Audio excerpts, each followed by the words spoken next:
বাঙালির শ্রেষ্ঠ শারদোৎসব হাতে গোনা আর কয়েকদিনের অপেক্ষা। আর এই দুর্গাপুজোর প্রাক মুহূর্তে আজ কাঁচরাপাড়ার দুটি পুজো মণ্ডপ পরিদর্শনে আসলেন ব্যারাকপুরের পুলিশ কমিশনার মুরলীধর শর্মা। পরিদর্শনের সময় উপস্থিত ছিলেন ডিসিপি নর্থ গণেশ বিশ্বাস সহ অন্যান্য পুলিশ আধিকারিকগণ।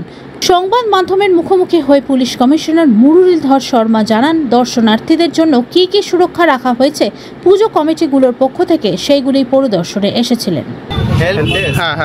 डेफिनेटली प्रत्येक পুজোতেই আমাদের হেল্প ডেস্ক থাকবে, অ্যাসিস্ট্যান্স বুথ থাকবে, সব জায়গায় থাকবে। স্যার, দর্শনার্থীদের জন্য এবার নতুন কি কোনো নিয়ম আছে?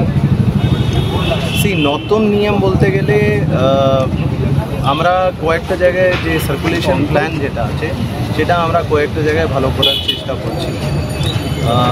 আজকে আমি দেখে গেলাম, এখানে কিছু কিছু সাজেশন আমাদের অফিসারগুলো দিয়েছে, সেটাকে ভেবে আমরা যদি একটু সার্কুলেশনটাকে বেটার করতে পারি সেটা আশা করি যারা দর্শনার্থী আসছে তাদের জন্য ভালোই।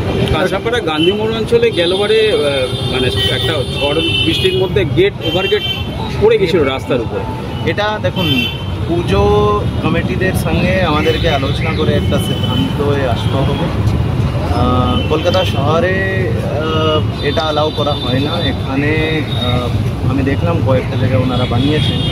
আমরা এটাকে কীভাবে পুজো কমিটির সঙ্গে আলোচনা করে এটাকে শব্দযুক্ত করতে পারি, বা যদি কয়েকটা জায়গায় আমরা অল্টারনেটিভ কিছু অ্যারেঞ্জমেন্ট করতে পারি সেটা নিয়ে আমরা